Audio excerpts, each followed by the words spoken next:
What's going on, everybody? I'm back, and today we're gonna do a cool little video. I've had this idea pretty much since I started my channel, and as you might have noticed lately, I'm doing things that might seem a little different from the normal kind of things I've been doing on my channel, but while I've had my channel, there's been a lot of things over the course of time that I've wanted to do.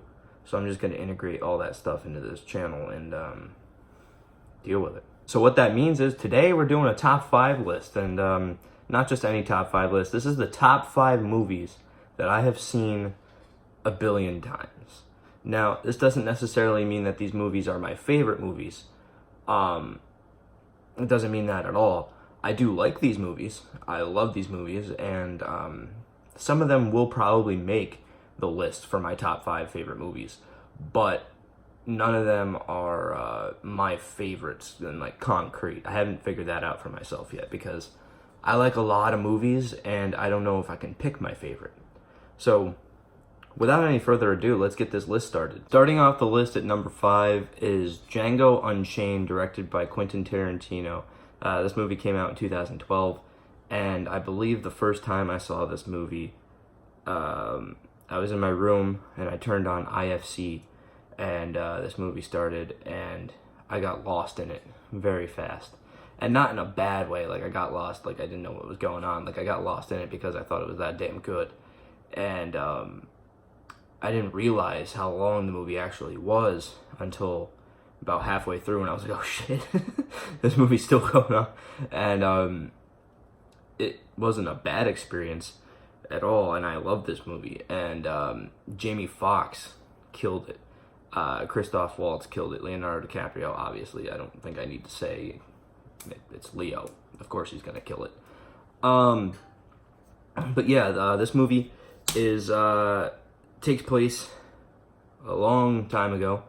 I didn't remember the date or like when.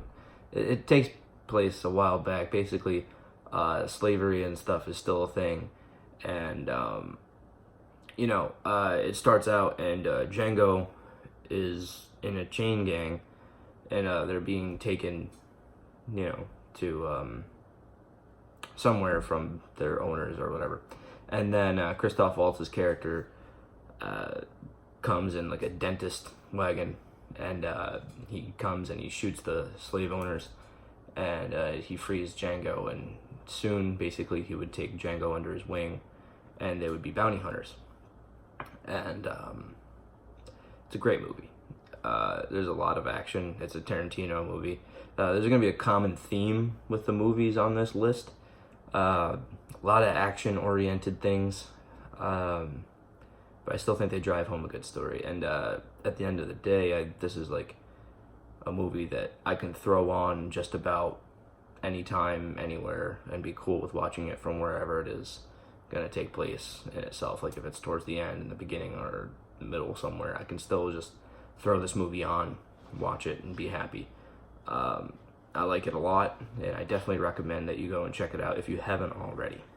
Coming in at number 4 is a weird one because you probably wouldn't expect it.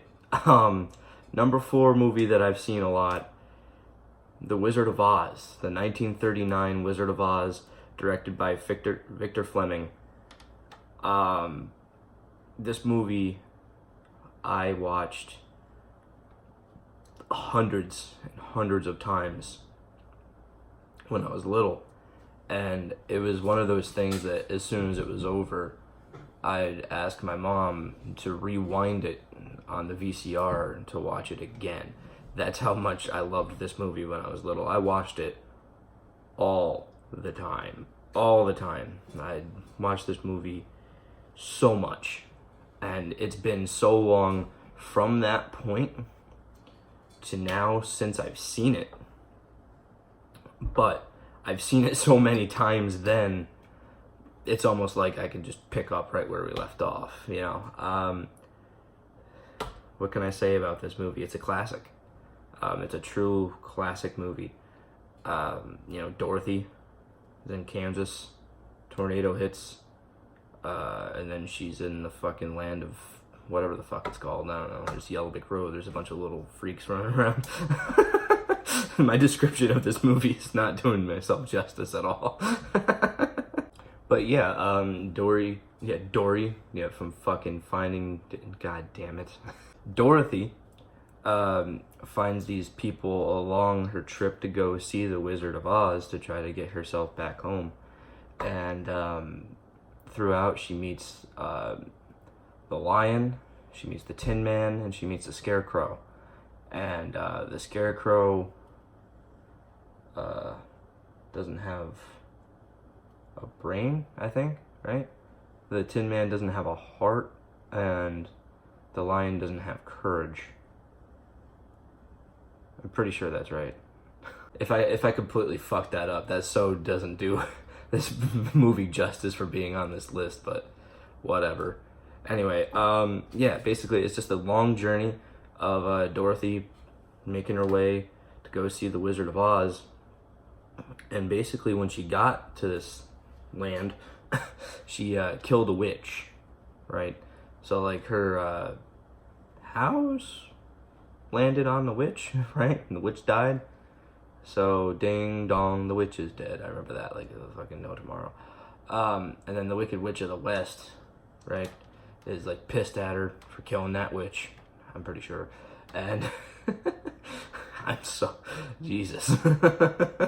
I'm pretty sure like this is on a list of a movie that I've seen a million times, and I'm probably fucking up the premise, not doing myself justice. Yeah. Anyway, the time she's being chased down by the witch, you know, she's got the flying monkeys chasing her, and you know, she finally goes to meet the Wizard of Oz. And if you don't know the story by now, it's 1939. It's like an 80-year-old movie. Oh my god. Oh my god. 80 fucking years. Right? Because like 70 to 2009, and yeah. Jesus. 80-year anniversary of Wizard of Oz this year. Completely slipped my mind. Wow. 80 fucking years. That movie made this list. That's pretty impressive, I think. An 80-year-old movie made my list. Not a lot of people can say that. 80. Holy shit. Coming in at number 3, we have Zack Snyder's adaptation of the comic book 300 by Frank Miller. And, yeah, this 300. Not that one. This movie came out in 2007. I was an 8-year-old, and seeing this movie for the first time, being 8 years old, coolest fucking thing ever. The blood, the guts, the fucking constant fighting, it was awesome. And that carried over throughout my life to watching this movie pretty much any chance I had. I would come home from school. When I was older, I'd come home from school, throw it on, watch it. I'd try to show my friends the movie when they came over, try to watch that movie as much as I possibly could. I loved that movie. And, you know, it's got Gerard Butler in it, and a bunch of other, I'd say, like, pretty good actors. I can't think of their names off the top of my head. No, terrible at this listing. But yeah, no, it's a great movie. Basically, it's based off of the Battle of Thermopylae that happened in real life. And basically, Persia, big empire at the time, trying to take over all of Greece. And the Spartans are like, hey man, fuck off. like, this is our land, you know, and they're gonna fight. And Spartans are these, made it to be in this movie, such badass warriors that will literally die, no problem dying, take honor in dying to defend their home, their land, and defend the honor of being a Spartan. And pretty badass movie, man. All the action scenes are so cool. You know, it's well made fun of for like the slow motion cuts in it, and like the fucking spray painted on abs or whatever from all the guys, but I don't give a shit. It's a good fucking movie, man. The story is, you know, King Leonidas assembles a bunch of soldiers, 300 soldiers, and he goes to defend the hot gates, what they call it, at the Mount. Jesus. They go to defend the hot gates at Thermopylae, and basically it's like this little fucking cave kind of thing. Like, it's a separation between the two cliffs, kind of, and they're all stocked up in there, and they have this strategy, which I actually like went full nerd on because I loved this movie so much. It actually made me more interested in the actual history of the battle itself. So like they would get in this formation that's called a phalanx formation, which is basically the design that was on their shield. If you paid attention in the movie, you saw like a kind of like a V symbol on their shield, and that was their formation. That was their battle formation. And what it did was it allowed them to all be huddled right next to each other, shields next to their shields, and the people behind them right behind them. And they would stand there and they would fend off the incoming waves of Persians. And that shit worked for a couple days. It worked for a couple of days until some dickhead that you see in the movie, who in the movie they made him deformed because the person that actually betrayed the Spartans in real life, his name became so hated, and his name became the meaning of a traitor or whatever. In the movie, he was depicted as this fucking mess. And he ended up turning his back on the Spartans because they wouldn't let him join the fight. So he went to King Xerxes, who was the king of the Persians at the time, and he told them about this path that would basically allow them to ambush the Spartans. But basically the Spartans and a couple other armies from other little Greek states held off this world's largest army at the time of millions of Persians and stuff. And they fucking sat there for like 2.5, 3 days, I think, and just fought all these guys off for a very long time, outnumbered ridiculous amounts of, it was like 20-1 or something. like it was ridiculous. Like the numbers were not in the favor, but they still managed to make it work because of the strategy that they developed, and I find that so interesting. But besides that, this movie's good anyway. You kind of have like a methodical take to it because it's a comic book adaptation, and Frank Miller made it that way, you know, and a lot of people get lost in criticizing this movie, saying it's not historically accurate. You're right, because it's an adaptation of a comic book, and comic books are just to have some fucking fun and use your imagination. So he took a twist sort of on a story that actually happened, and you get 300, and I'd highly recommend this movie. Go check it out. Seriously, it's a good movie. Coming in at number 2 is Star Wars Episode 3, Revenge of the Sith. I fucking love this movie. I can't lie. I fucking love this movie. And this was like the first Star Wars movie that I went to the theaters to see, because at the time this came out, it was 2004, directed by George Lucas. It came out in 2004. I was 5. And I went to go see this movie with my dad, and this was the first Star Wars movie that I saw in theaters. And it fucking blew me away as a 5-year-old. You know, my first theatrical experience of a Star Wars movie. You know, the classic opening crawl of the title to the screen, and then the dun, dun, dun, dun, dun, like, you know, like the whole fucking score and everything comes in, and it's just such a fucking, from the moment this movie starts, pretty much till it ends, it's kind of relentless in the action. And this movie, in my opinion, resembles a Star Wars movie the best, because you know, people can argue saying that they don't like movies that are just straight up action and don't have a cohesive story. This is not only a story, but this is the story that pretty much wraps up the prequels, and it wraps up at the time the whole Star Wars cinematic universe, if you want. Is that a thing? I don't fucking know, but it is now. It wraps the whole thing up at that time. You know, it was the descent of Anakin turning to the dark side. It was showing you how Darth Vader was created, how the Republic turned into the Galactic Empire, how everything went to shit, you know? And I think the movie did a good job doing that, you know, especially Hayden Christensen. A lot of people give him flack for his performance, and, you know, his line his line delivery might not be the best in terms of, like, what you've heard from other actors, you know, like maybe it's not the most convincing when he delivers a line, you know, maybe it's not the best acting through the voice, but the physical acting that he does, his body language, his facial expressions, his emotions that he gives through his face, he fucking kills it.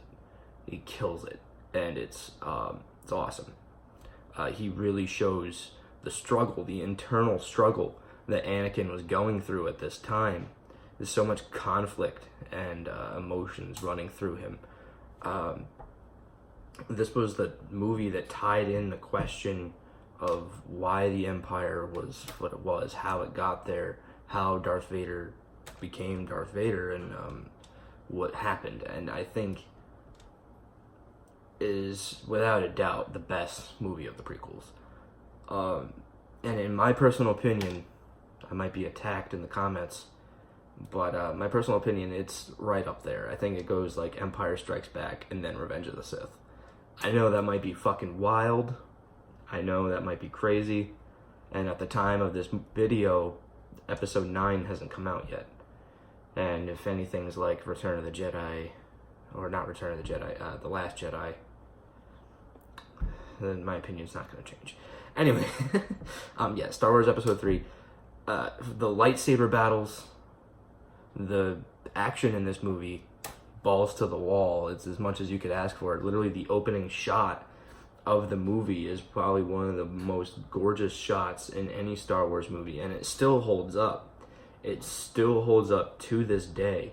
The shot over Coruscant with all the Republic command ships and the Separatist ships and like everything, like the opening shot of just like how it goes from under the ship back to over, and then Anakin and Obi-Wan fly into screen, and then like a shit just fucking goes on from that movie. There's space battles, you know, they finally land on the Separatist ship, they're cutting down droids, they find General Grievous, they find Palpatine, you know, being strapped to a fucking chair, like, help me, and then they fucking fight Count Dooku, and then the ship's like blown in half, and they're fucking trying to land it on Coruscant. They crash land, but they're okay. Like, it's a crazy thrill to start off the movie, and then it kind of tones down a little bit. You get the love story between Anakin and Padme. She admits to him that she's pregnant, and they're gonna have a baby, and Anakin's thrilled.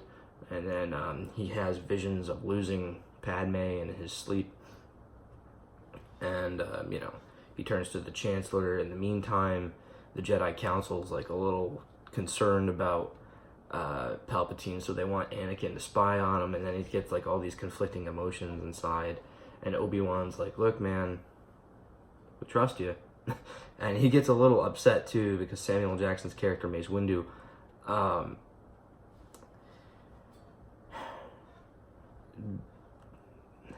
always seemed to have like this kind of dislike and disregard for Anakin.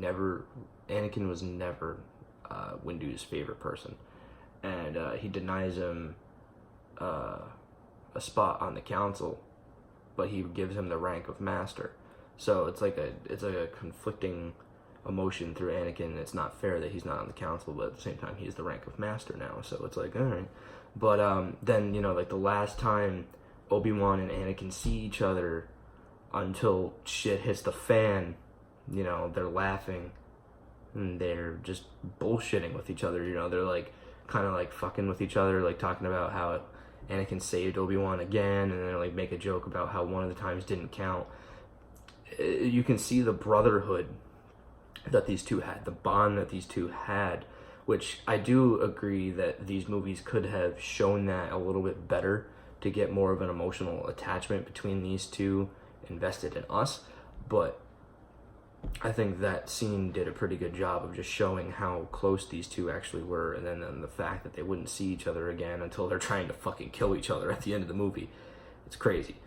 But anyway, this movie, I love it. I love Star Wars Episode 3. I can watch this anytime. I do not care. I will throw this movie on whenever. I might go fucking watch it right after I'm done making this. Who knows? But, yeah. Number 2 is Star Wars Episode 3. And, please, go check out Star Wars. You have no idea how many people I've heard say, I've never seen a Star Wars movie, and they're not human to me. So, please, do yourself a favor. Go sit down. Watch the Star Wars movies. Specifically this one. But get yourself there first. Enjoy the rest. Get here and enjoy it. And coming in number 1 on this list is Care Bears.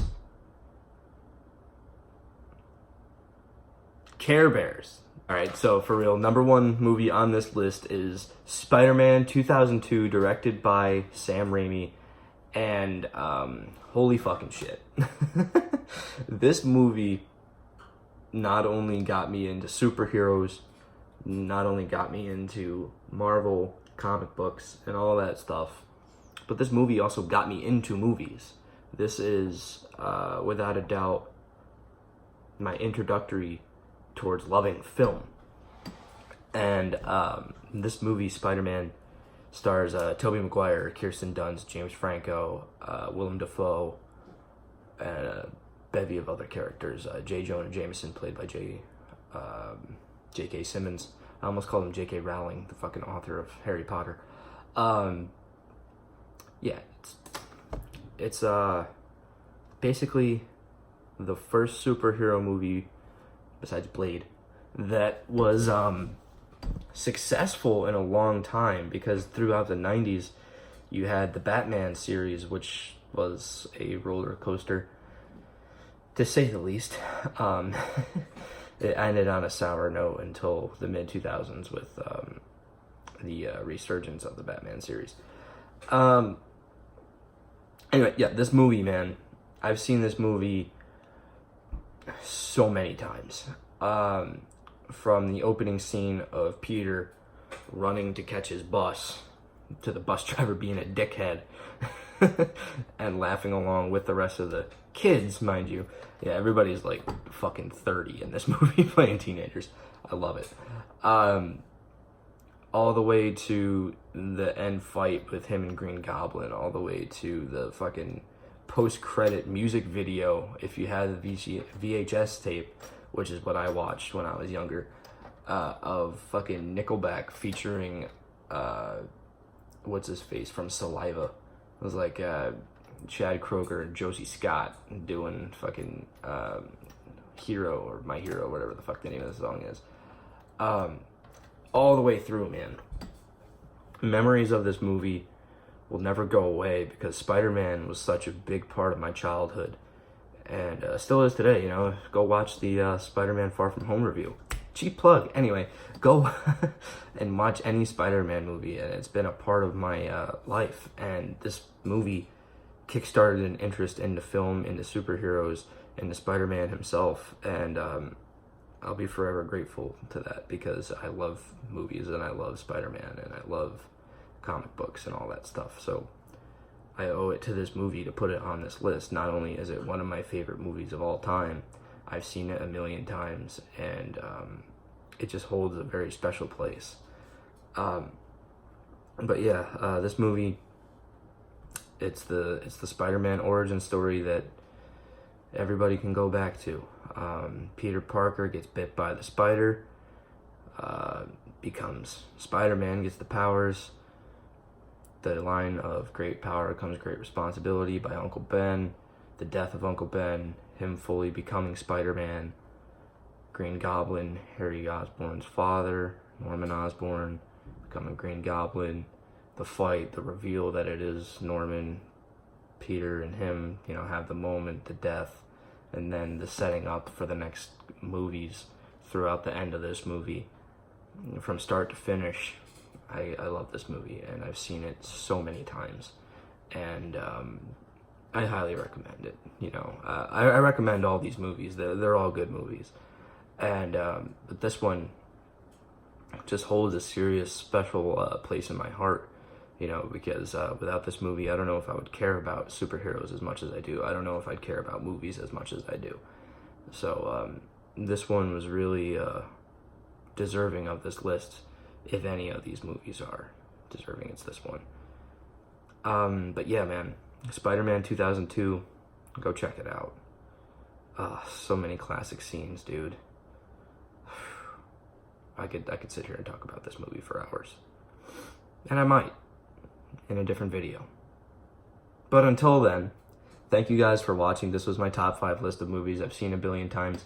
Let me know in the comments movies that you've seen a billion times, and maybe I'll make another list like this somewhere down the line, because there's other movies that I've seen a shit ton of times, but these were the ones that like stood out to me the most. So maybe I'll do a sequel to this. Maybe there'll be another top 5 of more movies that I've seen a billion times. Who knows? Anyway, leave a like, comment, subscribe, and hit that notification bell. And I'll be back next time with another video. I don't know of what yet, but we'll figure that out when we get there. Thank you guys for watching, and have a good one. I'll see you later.